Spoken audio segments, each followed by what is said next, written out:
اگر کسی کو حضور پاک صلی اللہ علیہ وسلم کی خواب میں زیارت نصیب ہو جائے تو ہم کیا سمجھتے ہیں؟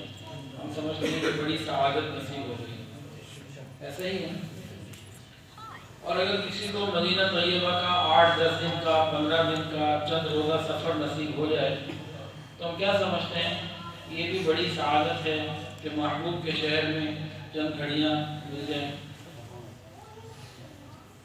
اگر اس شہر میں کسی کا انتقال ہو جائے اور جنت البقیع میں تدفین ہو جائے اور نبی علیہ السلام کے قدموں میں وہ جنت البقیع پورا، اگر آپ غور کریں نا تو نبی علیہ السلام کے قدموں کی طرف ہے یہ پورا قبرستان، آپ کے قدموں میں دفن ہونا نصیب ہو جائے تو یہ بھی بہت بڑی سعادت ہے۔ ایسے ہی ہے، یہ تمام سعادتیں بہت بڑی ہیں، لیکن ان تمام سعادتوں میں ایک چیز یہ ہے کہ یہ ساری کی ساری سعادتیں وقتی ہیں، محدود ہیں۔ کیا مطلب؟ آپ کو خواب میں زیارت نصیب ہوئی، چند منٹ یا چند لمحے، آنکھ کھل گئی تو بات ختم۔ مدینہ طیبہ کا سفر ہے، عمرے کا نصیب ہوا تو چند روز، وہاں انتقال ہو گیا تو تب بھی کتنا؟ زیادہ سے زیادہ قیامت کے دن تو اٹھنا پڑے گا۔ قیامت کے دن تو ہر ایک نے اپنی قبر سے اٹھنا ہے، تو یہ باقی والے کو اٹھیں گے۔ تو یہ تمام سعادتیں بڑی ضرور ہیں، لیکن ان کا ایک وقت ہے، محدود وقت ہے، ختم ہو جانے والی۔ اگر کسی شخص کو جنت میں جناب رسول اللہ صلی اللہ علیہ وسلم کا پڑوس نصیب ہو جائے جو ہمیشہ ہمیشہ کے لیے ہو، تو بتائیں وہ سعادت زیادہ بہتر اور بڑی ہے یا یہ سعادتیں اپنے وقت کے اعتبار سے کون سی زیادہ بہتر ہے؟ کہ نبی علیہ السلام کی معیت جنت میں مل جائے ہمیشہ ہمیشہ۔ تو آج کچھ ایسے اعمال بتانے ہیں جس سے جناب رسول اللہ صلی اللہ علیہ وسلم کی جنت میں معیت ملے گی، نبی علیہ السلام کا پڑوس ملے گا۔ تو توجہ کے ساتھ سننا کی بھی فکر کریں اور عمل کی بھی نیت کریں کہ ہم نے ان اعمال کو کرنا ہے تاکہ نبی علیہ السلام کی جنت میں معیت مل جائے۔ اچھا، اور غور کریں، ایک آدمی حج عمرے کے لیے جاتا ہے تو حج میں اس کے 5 لاکھ روپے خرچ ہوتے ہیں بالفرد، تو 8 دن مدینہ طیبہ میں رہنا ملتا ہے۔ عمرے میں آپ سمجھے 1.5 لاکھ خرچ ہوتا ہے اور 8 دن یا 5 دن رہنا نصیب ہوتا ہے، تو ایک دن کے کتنے بنے اور ہمیشہ ہمیشہ کے کتنے بنے گے؟ جنت میں دنیا کا 7 اسٹار ہوٹل بھی اس کا مقابلہ تو نہیں کر سکتا۔ ویسے سمجھانے کے لیے بات ہو رہی ہے، کوئی حساب کتاب تو لگا ہی نہیں کرتا۔ تو کتنی قیمتی سعادت ہمیشہ ہمیشہ کے لیے مل رہی ہے، اس کی کوئی قیمت ادا تو نہیں کر سکتا۔ اگر پیسوں کے حساب سے سوچا جائے تو اس کی قیمت کوئی نہیں ادا ہو سکتی۔ ہاں، کچھ اعمال ہیں جو نبی کریم صلی اللہ علیہ وسلم نے خود بتائے ہیں، اے امتیوں میرا پڑوس چاہتے ہو، آ جاؤ ان اعمال کو کر لو، میرے ساتھ لے لو۔ یہ الفاظ حدیث میں نہیں ملیں گے، مفہوم بتا رہا ہوں۔ تو یہ مبارک اعمال بتائے جائیں گے جن سے نبی کریم صلی اللہ علیہ وسلم کی جنت میں معیت ملے گی۔ اچھا، کچھ تو قربانی دینی ہوگی نا اس کے لیے کہ نہیں؟ پیسے تو ہم دے نہیں سکتے۔ 8 دن اگر ہمیں مکہ ٹاور میں، زمزم ٹاور میں رہنا ہو تو 8 دن کے پیسے کتنے ہوتے ہیں؟ اور وہاں کروڑوں اربوں کھربوں سال رہنا ہو تو کوئی انسان زمین کا قیمت دے نہیں سکتا۔ لیکن بہرحال کچھ نہ کچھ قیمت ہے اس کی، کچھ قربانیاں ہیں اس کی، وہ دینی پڑیں گی۔ تو جن کی تو طلب سچی ہے نا، وہ پھر نیت کر لیں کہ جو بھی کچھ ہے ہم نے کرنا ہے انشاءاللہ۔ سب سے پہلا عمل نبی علیہ السلام کی جنت میں معیت کے لیے، معیت کا مطلب میم میم کے بعد عین آتا ہے۔ تو ایک صاحب ملے، کہنے کہ حضرت میں آپ کی میت میں آؤں گا۔ وہ میت جنازے کو کہتے ہیں، کہنا وہی چاہ رہے تھے کہ آپ کی میت میں آنا ہے، تو کہنے کہ میں آپ کی میت میں آؤں گا۔ ایسے تم دیکھو کیا کہتے ہیں، تو آ کے میں آ تو معیت کی بات ہو رہی ہے نبی علیہ السلام کی۔ سب سے پہلا عمل نبی علیہ السلام سے ایک صحابی نے پوچھا، بڑا عجیب سوال، کہ اگر کوئی شخص ایسا ہو کہ ان کو اس شخص کو کسی سے محبت ہو لیکن اس کے اعمال ویسے نہ ہو جس سے محبت ہے، اتنے جیسے اعمال نہ ہو، تو قیامت کے دن وہ کس کے ساتھ ہوگا؟ تو فرمایا جو جس سے محبت کرے گا اسی کے ساتھ۔ ایک صحابی آئے، رنگ اڑا ہوا، پریشان، چہرہ سرد ہو گیا۔ نبی علیہ السلام نے حیران ہو کے پوچھا کیا بات ہے، کیا ہوا؟ کہنے لگے نہ مجھے کوئی بیماری ہے نہ کوئی اور تکلیف ہے، بس ایک خیال آتا ہے جس کی وجہ سے میرا چہرہ رنگ بدل گیا، زرد ہو گیا، بڑا غمگین ہوں، بڑا پریشان ہوں۔ پوچھا میرے صحابی کیا خیال آتا ہے؟ کہنے لگے یا رسول اللہ، دنیا میں تو جب دل کرتا ہے آپ کی زیارت اپنی آنکھوں سے آ کے کر لیتا ہوں، پھر یہاں سے واپس جاتا ہوں بیوی بچوں میں، اپنے کام اور چیزوں میں، پھر جب دل تڑپتا ہے مچلتا ہے پھر آ کے اپنی جو ہے نا آنکھیں ٹھنڈی کر لیتا ہوں۔ خیال مجھے یہ تڑپا رہا ہے، پریشان کر رہا ہے کہ اگر جنت میں آپ کی برکت سے چلا بھی جاؤں تو آپ جنت میں انبیاء کے مقام پر ہوں گے اور میں تو نیچے والے مقام پر ہوں گا، اور وہاں جب دل تڑپے گا آپ کی یاد کے لیے اور آپ کے دیدار کے لیے آنکھیں مچلیں گی تو میں کدھر جاؤں گا؟ آپ کا مقام اتنا اونچا ہوگا۔ تو نبی علیہ السلام نے ان کو بھی یہی فرمایا، محبت اور ساتھ کا بتایا۔ ایک اور صحابی آئے، پوچھا متی الساعہ، قیامت کب آئے گی؟ پوچھا کیا تیاری کی ہوئی ہے؟ کوئی نماز روزے حج زکات کیا کیا ہوا جناب؟ کہنے کے لیے تیاری تو ایسی خاص کوئی نہیں ہے، آپ کی محبت سچی ہے دل میں، اللہ اور اس کے رسول کی سچی محبت دل میں لیے کر رہا ہوں۔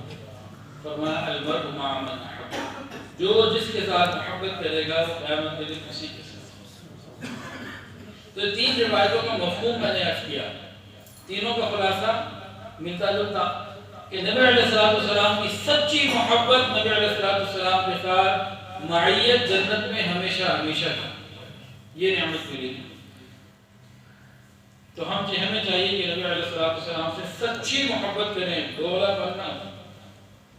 اور ایک اور صحابی کا ایک عمل آپ کو بتاتے ہیں، بہت پیارا، بہت ہی اللہ اکبر کبیرہ، اللہ اکبر کبیرہ۔ حضرت انس رضی اللہ تعالی عنہ وہ کہتے ہیں کہ اللہ میرے اعمال تو ایسے نہیں ہیں، لیکن اے اللہ میں محمد سے محبت کرتا ہوں، میں ابو بکر سے محبت کرتا ہوں، میں عمر سے محبت کرتا ہوں، اللہ یہ محبت کا اظہار میں کر رہا ہوں۔ میرے پاس اعمال وہ کوئی نہیں، لیکن مجھے امید ہے آپ اس عمل کو قبول کر کے مجھے ان کا ساتھ ہمیشہ دے دیں۔ ایک صحابی رسول کا عمل ہے، اس کا مفہوم بتا رہا ہوں۔ تو یہ عمل آج ہم بھی کرتے ہیں، ابھی ہم سب دل ہی دل میں دہرا لیجیے، اور راتوں کو کبھی تنہائیوں میں آنکھیں بند کر کے جب نیند کا وقت قریب ہو کہا کریں اللہ سے یہ باتیں، اپنے اپنے الفاظ میں، اپنی اپنی زبان میں مفہوم یہ کہا کریں اللہ سے۔ ابھی ہم کہہ رہے تھے یا اللہ ہم سب آپ سے محبت کرتے ہیں، آپ کے محبوب صلی اللہ علیہ وسلم سے محبت کرتے ہیں، سیدنا صدیق اکبر رضی اللہ تعالیٰ عنہ سے محبت کرتے ہیں، سیدنا عمر فاروق رضی اللہ تعالیٰ عنہ سے محبت کرتے ہیں، سیدنا عثمان غنی رضی اللہ تعالیٰ عنہ سے محبت کرتے ہیں، سیدنا علی کرم اللہ وجہہ سے محبت کرتے ہیں۔ اے اللہ ہم اقرار کرتے ہیں ہمارے پاس ان جیسے عمل کوئی نہیں، لیکن محبت اللہ رکھتے ہیں اپنے دلوں میں۔ اے میرے اللہ اپنی رحمت سے ہم نے ان کا جنت میں ساتھ رکھا۔ کوئی تو کچھ لگا، پیسے لگے، کوئی وقت لگا، کچھ بھی نہیں، تو یہ ہم عمل کبھی کبھی کرتے رہا۔ یہ انس رضی اللہ کا عمل بتایا ہے، چھوٹی بات نہیں ہے، محبت کا اظہار کیا کریں نبی علیہ السلام سے۔ ایک اور بیچ میں پیاری بات آ گئی تو سنا دوں یا مضمون جاری رکھوں؟ سنا دوں، بڑی مزیدار بات، دل خوش ہو جائے گا آج آپ۔ یہ شروع میں میٹھی میٹھی باتیں ہیں، آخر میں انشاءاللہ وہ شوگر جو ہے نا وہ میٹھا کم کر کے سیدھا کر کے جانا ہے۔ تو شروع میں ذرا میٹھی میٹھی باتیں. دنیا کے اندر آپ غور کیجئے، جو غیرت مند لوگ ہوتے ہیں نا، غیرت مند لوگ اب کم ہو گیا ویسے، لیکن بہرحال جو غیرت مند لوگ ہوتے ہیں ان کی چاہت یہ ہوتی ہے کہ ان کے گھر کی جو مستورات ہیں ان کا کوئی ایرا غیرہ نتو خیرہ زبان پہ نام نہ لائے. کوئی غلط آدمی، برا آدمی ان کا نام بھی زبان پہ نہ لائے، اس کی غیرت گوارا ہی نہیں کرتی. تو اللہ رب العزت تو سب سے زیادہ غیرت والے ہیں، اور اپنے محبوب سے سچی محبت رکھنے والے ہیں. وہ بھی جب اپنے محبوب کا نام لینے کی کسی کو توفیق عطا فرماتے ہیں تو اس سے محبت ہی رکھتے ہیں، اپنا ہی سمجھتے ہیں، ورنہ اہل غیرت کو درود شریف پڑھنے کی توفیق ہی نہ ہوتی. چلے پڑھنے کو درود شریف چھوٹا. اللہم صلی علی سیدنا مولانا محمد وعلی آل سیدنا مولانا محمد وبارک وسلم. چلیے پہلا عمل کیا ہے؟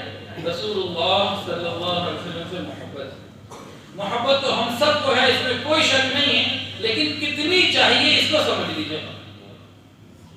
جتنے ہم یہاں بیٹھے ہیں ہم سب کو نبی علیہ السلام سے محبت ہے، ورنہ آئی کیوں ہے؟ آئی اس وجہ سے محبت. لیکن کیا یہ محبت ہمارے لیے نجات کے لیے گزارا ہو جائے گی، کافی ہو جائے گی؟ اس کو سمجھنا ہے.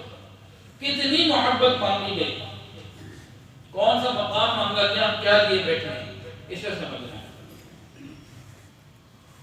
قرآن مجید کے اندر ہے قل ان کان آباؤکم وابناؤکم واخوانکم وازواجکم وعشیرتکم. اس آیت کے اندر فرمایا احب الیکم من اللہ ورسولہ. سب سے زیادہ محبت ہو تو اللہ اور کے رسول. ہر چیز کی محبت، ماں باپ، خاندان، قبیلے، گھر، کاروبار، سب کی محبت نیچے، اللہ اور اس کے رسول کی محبت آگے. یہ قرآن نے معیار مانگا. حدیث کے اندر کیا کہا گیا؟ حدیث کے اندر کہا گیا کہ دیکھو تمہارا ایمان اس وقت تک مکمل نہیں ہو سکتا جب تک کہ میری یعنی محمد صلی اللہ علیہ وسلم کی محبت تمہیں تمہاری جان سے اور والناس اجمعین ہر چیز سے زیادہ محبوب نہ ہو جائے. تو اللہ نے بھی وہی کہا، نبی نے بھی وہی کہا کہ سب سے زیادہ محبت نبی کی ہونی چاہیے. اب ہمارے اندر کتنی ہے اس کو ٹٹولنے کے لیے ایک واقعہ عرض کرتا ہوں. آپ نے سنا ہوگا واقعہ بھی سنتے رہیے اور ساتھ ساتھ انالائز کرتے رہیے، حساب لگاتے رہیے کہ جتنی محبت اس واقعے میں ہے کیا میں اتنی بھی رکھتا ہوں کہ نہیں. سیدنا فاروق اعظم رضی اللہ تعالیٰ عنہ دربار رسالت میں حاضر ہو کے عرض کیا یا رسول اللہ مجھے ساری کائنات میں سب سے زیادہ محبت آپ سے ہے، ہر ایک چیز سے، لیکن میری اپنی جان اس کو ذرا میں سائڈ پہ کرتا ہوں، اپنی جان کے علاوہ ہر چیز سے زیادہ آپ سے. یہ کون سا مقام ہے جو ہم پیش نہیں کر سکتے؟ ہم کہیں نوکری کی وجہ سے، کہیں کاروبار کی وجہ سے، کہیں رسومات کی وجہ سے، کہیں اور مجبوری کی وجہ سے کتنی سنتوں کو ہم توڑتے ہیں، کتنی دفعہ نبی علیہ السلام کے طریقوں کو ہم چھوڑ دیتے ہیں. ہم تو یہ درجہ بھی پیش نہیں کر سکتے جو فاروق اعظم نے پیش کر دیا. بنا کیا اس درجے کا؟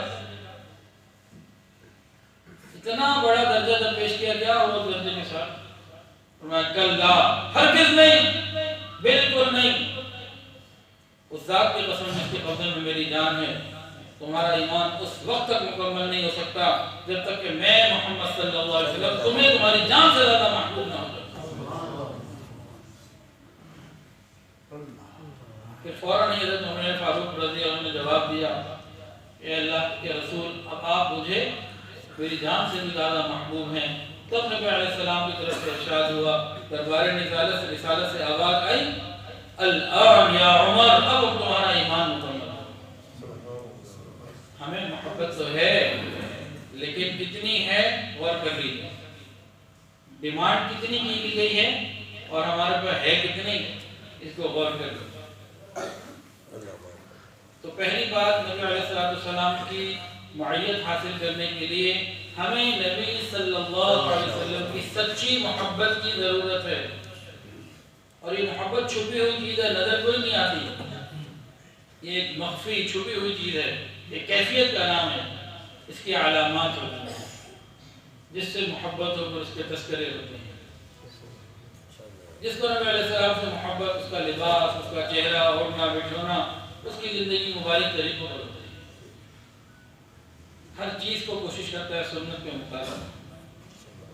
جب سنتیں ہم خود ہی ذبح کر رہے ہیں تو پھر محبت کا دعویٰ جو ہے اس کو کدھر رکھیں گے؟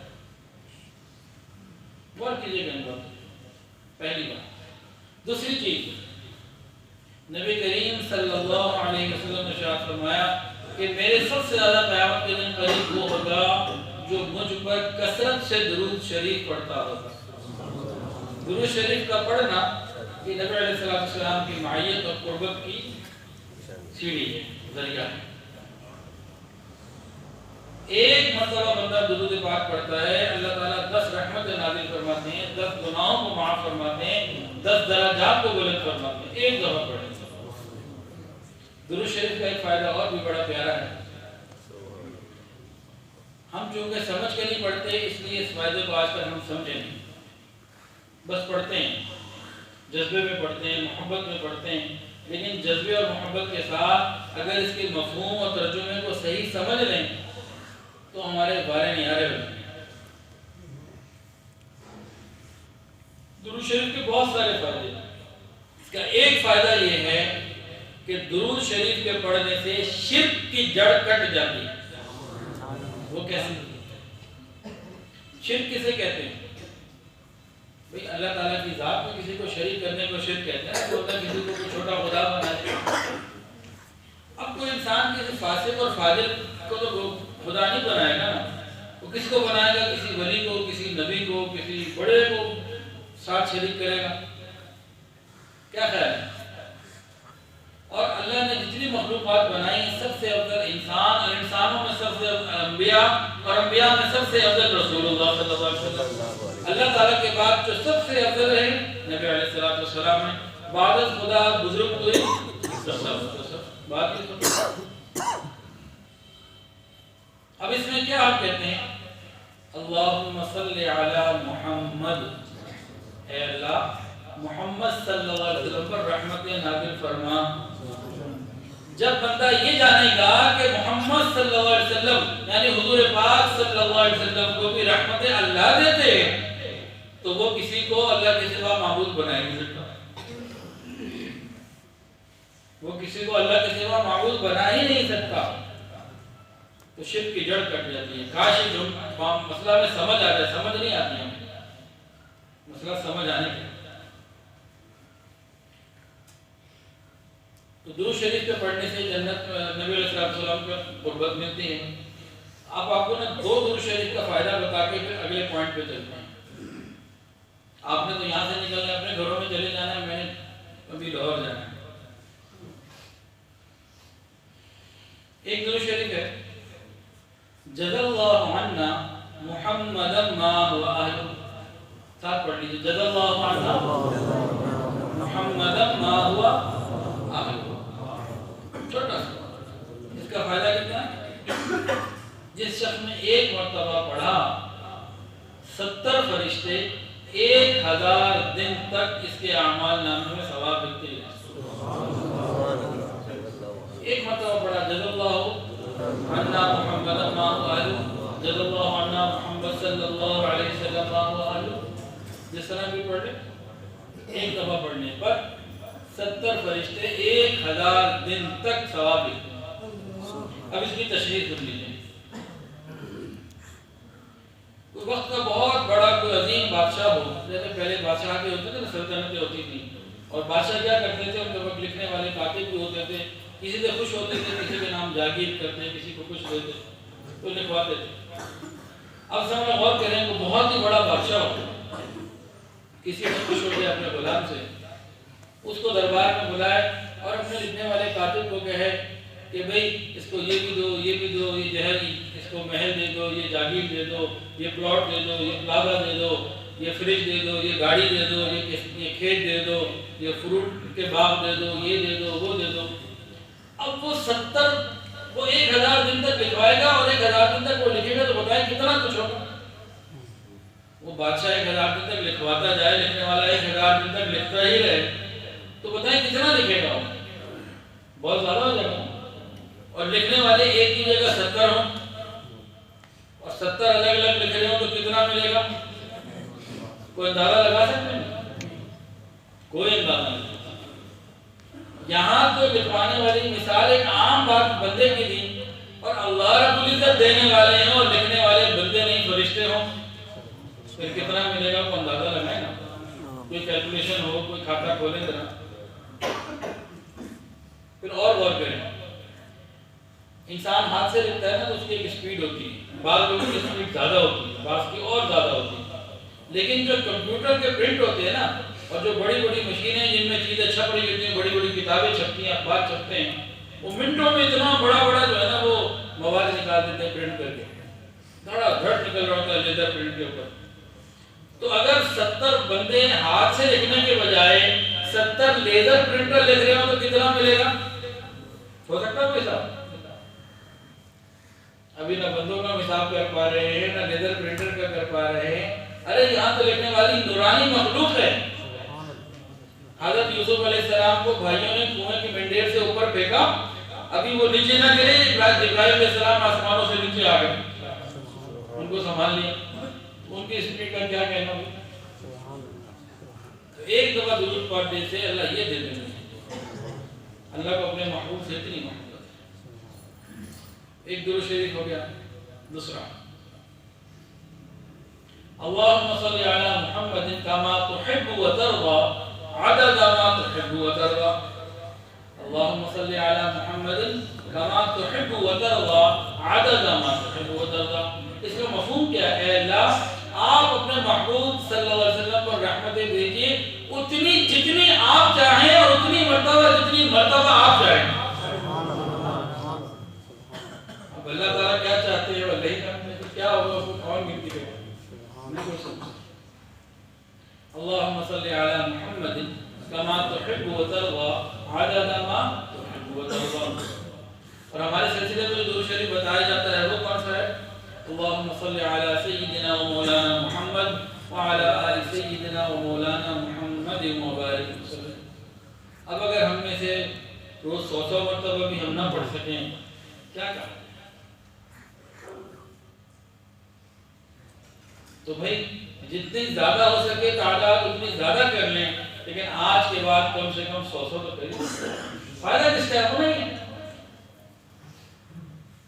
تو دو باتیں ہو گئی، ایک محبت رسول، ایک درود شریف، درود پاک۔ تیسری چیز یاد ہے کہ کس موضوع پہ بات ہو رہی ہے؟ جنت میں نبی کا پڑوس کیسے ملے؟ تو تیسری چیز بھی سن لیجیے۔ اس تیسری چیز سے نا کھوٹے گھرے کی پہچان ہو جائے گی انشاءاللہ۔ آپ لوگ خود ہی کریں گے، مجھے نہیں کرنی کرانی کسی کی، نہ مجھے کوئی بتائے، نہ مجھے کسی سے پوچھنا، خود ہی پتہ لگ جائے گا کہ ہم سچی نیت لے کے بیٹھے ہیں کہ جھوٹی نیت لے کے بیٹھے ہیں، خالی ڈرامہ کرتے ہیں، یا واقعی کچھ ہے دل کے اندر فکر۔ اس بات کو پورا کریں گے نا پتہ لگ جائے گا۔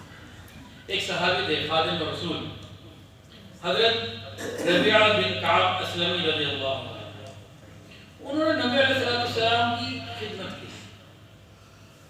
اتنی خدمت کی کہ آقا خوش ہو گئے۔ پھر نبی علیہ السلام نے خود فرمایا مان کیا مانگا ہے؟ یہاں ایک بات عرض کروں، ایک ہوتا ہے دعائیں کروانا، امی دعا کر دیں، ابو دعا کر دیں، حضرت دعا کر دیں، اچھا بہت مبارک۔ ایک ہوتا ہے کہ آپ اتنی خدمت کریں ان کے دل سے دعا نکلے، یہ کوئی اور چیز ہے، اس کا معاملہ ہی کچھ اور ہے۔ دل سے جو نکلتی ہے اثر پر نہیں مگر طاقت پرواز، اس طرح کا شعر ہے نام۔ دل سے جو بات نکلتی ہے اثر۔ کبھی اپنے ماں باپ کا دل خوش تو کرے۔ لاہور میں صاحب میں بڑا کاروبار ہے، تو ایک دفعہ کہنے لگے کہ مجھ سے آگے کسی نے پوچھا کہ تمہارا پیر کون سا ہے، بڑا تمہارا مال کام کچھ چمک رہا ہے۔ میں نے کہا میرا پیر میری ماں میرے گھر بیٹھی ہے، اس کی پوری خدمت کرتا ہوں، اس کی دعائیں دیتا ہوں، مجھے کسی چیز کی تھوڑ ہو ہی نہیں سکتی۔ میرا پیر میرے گھر میں میری ماں ہے، اس کے قدموں میں بیٹھتا ہوں، اس کی خدمت کرتا ہوں، مجھے تھوڑا کہاں سے ہو سکتا؟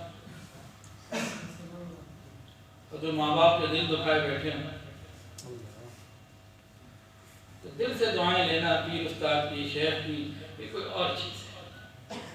تو ربیعہ بن کعب اسلمی رضی اللہ تعالی عنہ، انہوں نے آقا کی ایسی خدمت کی، دل خوش ہو گیا۔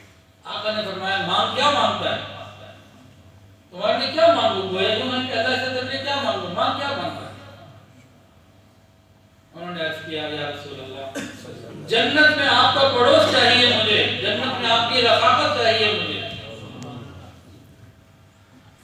اگر ہمیں کوئی اللہ کا ولی کہ ابھی قبولیت دعا کا وقت ہے، جو تم کہو گے میں اللہ سے مانگ لوں گا، ہم کیا مانگیں گے؟ ہم کہیں گے یا اللہ سامنے والا پلازہ مجھے مل جائے، وہ میرے بھائی کا کاروبار بڑھ گیا وہ تباہ ہو جائے، اس کی تو آنکھ ہی پھوٹ جائے، اور اس نے میرے سسرال والے تو ایسی ہی زمین کے اندر غرق ہو جائیں۔ دنیا سے اللہ جانے کیا مانگ لیں۔ صحابہ کی سوچ دیکھیں کہاں گئی۔ اگر وہ اس وقت یہ کہہ دیتے مجھے اور پہاڑ سونے کا بنا کے مجھے دے دیا جائے تو وہ بھی مل جائے۔ دنیا کی کوئی دولت مانگتے مل جانی۔ انہوں نے کیا مانگا؟ یا رسول اللہ مجھے جنت میں آپ کا ساتھ چاہیے۔ نبی علیہ السلام نے کہا کچھ اور بھی تو کچھ اور مانگ لو، دیکھو سوچ لو کچھ اور مانگو۔ یا رسول اللہ مجھے کچھ اور نہیں چاہیے، میں نے آپ کی خدمت اللہ کے لیے کی ہے، جنت کے لیے کی ہے، مجھے دنیا کی تو مال روٹی کوئی تھوڑی چاہیے، میں تو جنت میں آپ ہی چاہیے۔ پھر رسول اللہ صلی اللہ علیہ وسلم صحابی کو فرمایا اچھا پھر کثرت سجود سے میری مدد کرو، پھر کثرت سجود زیادہ سجدے کر کے میری مدد کرو اگر تم جنت میں میرا پڑوس چاہتے ہو۔ سبحان اللہ۔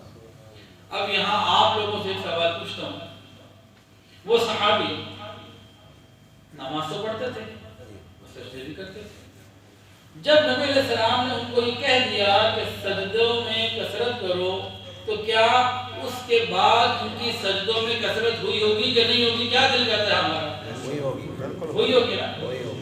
ایسا تو نہیں ہوگا نا کہ بات سننے سے پہلے بھی وہی اور بعد میں بھی وہی، ایسا ہو سکتا ہے؟ سوال ہی پیدا نہیں ہوتا۔ اب جس میں ہم میں سے جس کو سچی طلب ہے نا، کل سے پتہ لگ جائے گا، صبح فجر کی نماز سے پتہ لگ جائے گا کہ سچے ہیں کہ جھوٹے ہیں۔ ان صحابی کو ربیعہ بن کعب اسلمی رضی اللہ تعالیٰ عنہ کو سچی طلب تھی اور انہوں نے اس کے مطابق یقیناً عمل کیا ہوگا، یہ ہو نہیں سکتا کہ نہ کیا ہو۔ اب ہماری طلب سچی ہے کہ جھوٹی، صبح فجر میں پتہ لگ جائے، کیا خیال ہے؟ پکڑے گئے نہیں؟ اس کے بارے میں فقہاء نے دو باتیں لکھی ہیں محدثین نے، کثرت سجود کا مطلب کیا ہے، کثرت سجود کا مطلب کیا ہے، دو باتیں لکھی ہیں۔ ایک تو یہ کہ انسان نفل نمازیں زیادہ پڑھے تاکہ سجدے ہی زیادہ ہو جائیں، تعداد میں بھی گنتی میں بھی۔ بھائی فرائض تو پڑھنے ہی پڑھنے ہیں، فجر ظہر عصر مغرب عشاء پڑھنی ہی پڑھنی ہے، اس میں یہ تو نہیں ہو سکتا نا کہ آج عشاء کے 4 رکعت پڑھی ہے اس کو 8 کر لو، وہ تو 4 ہی۔ تو ایک تو مراد اس سے یہ ہے کہ نفل میں ہم آگے بڑھیں، ایک مراد یہ ہے۔ دوسری مراد محدثین نے لکھی، اس سے مراد یہ ہے کہ سجدے لمبے ہو جائیں، اور نبی علیہ السلام نے تو بعض سجدے ایسے کیے ہیں کہ دیکھنے والے کو گمان ہو جاتا تھا کہ شاید اللہ ہی کے پاس نہ چلے، اتنے سجدے لمبے۔ تو دو باتیں ہیں، ایک کہ نفل بڑھ جائے اور دوسری سجدے ہمارے لمبے ہو جائیں۔ اب صبح سے پتہ لگ جائے گا کہ ہم اپنی دعوے میں جھوٹے ہیں کہ سچے، پول کھل جائے گا صبح انشاءاللہ پتہ لگ جائے گا، اگر سچے ہیں تو پتہ لگ جائے گا، جھوٹے ہیں تو پتہ لگ جائے گا۔ اب ہم کیا کریں؟ کم سے کم اتنا ضرور کر لیں کہ سبحان ربی العالی بجائے 3 کے 5 پر آئے، کم سے کم اتنا کر لیں۔ میں نہیں کہتا 11 پر آئے، سبحان اللہ، میں نہیں کہتا 21 پر آئے، کبھی 15-20 منٹ کبھی کر لیں۔ وہ بھائی جنت میں نبی کا پڑوس چاہیے، 15 منٹ اگر اللہ کے سامنے سجدے میں پڑے رہے کیا چلا جائے گا؟ سبحان اللہ، نبی کا پڑوس نہیں چاہیے۔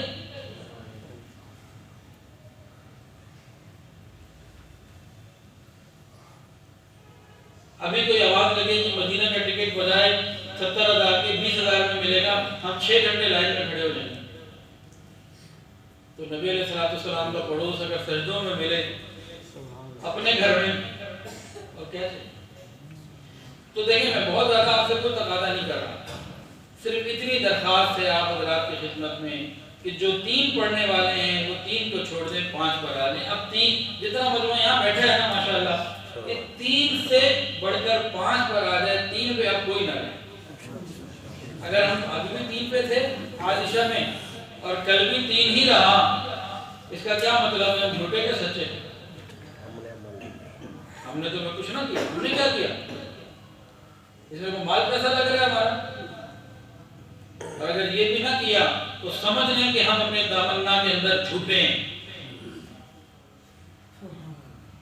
اور اگر کر لیا تو سچے۔ تو کیا کوشش کرنی ہے؟ کم سے کم ہم 3 کی جگہ 5 پر آ جائیں، اور کبھی کبھی ذرا 10-15 منٹ کا سجدہ بھی اللہ کے آگے کر لیں، کوئی بات نہیں، کچھ نہیں جائے گا، سبحان اللہ، فائدہ ہی ہوگا۔ جتنا اللہ کے سامنے جھکیں گے اتنا برکت پائیں گے۔ اور ایک چیز اور بھی، آج کے بعد ہم کیا کریں؟ سبحان ربی الاعلی اپنے قاری صاحب کو، عالم صاحب کو، مفتی صاحب کو، امام صاحب کو سنا کر ادائیگی صحیح کر لیں۔ کتنے ایسے لوگ ہیں، ایک صاحب سجدے میں گئے تو میں نے ٹائم نوٹ کیا، سجدے میں گیا اور ساتھ ہی واپس آ گئے۔ پھر دوسرے میں سجدے میں گیا تو میں نے کہا ذرا میں پڑھوں تو دے سبحان ربی الاعلی، تو میں نے پڑھا سبحان ربی الاعلی، تو وہ اٹھ کے واپس آ چکے تھے، ایک ہی دفعہ پڑھا۔ یا اللہ یہ کیا چکر ہے کہ 3 دفعہ کیسے پڑھتا ہوگا؟ تو جاتا ہے اور واپس آ جاتا ہے۔ اگلی رکعت کے سجدے میں گئے تو میں نے کہا تیز پڑھا، سبحان ربی، وہ ہو گیا۔ تو کبھی ذرا ہم اپنے سبحان ربی الاعلی کو غور بھی تو کریں۔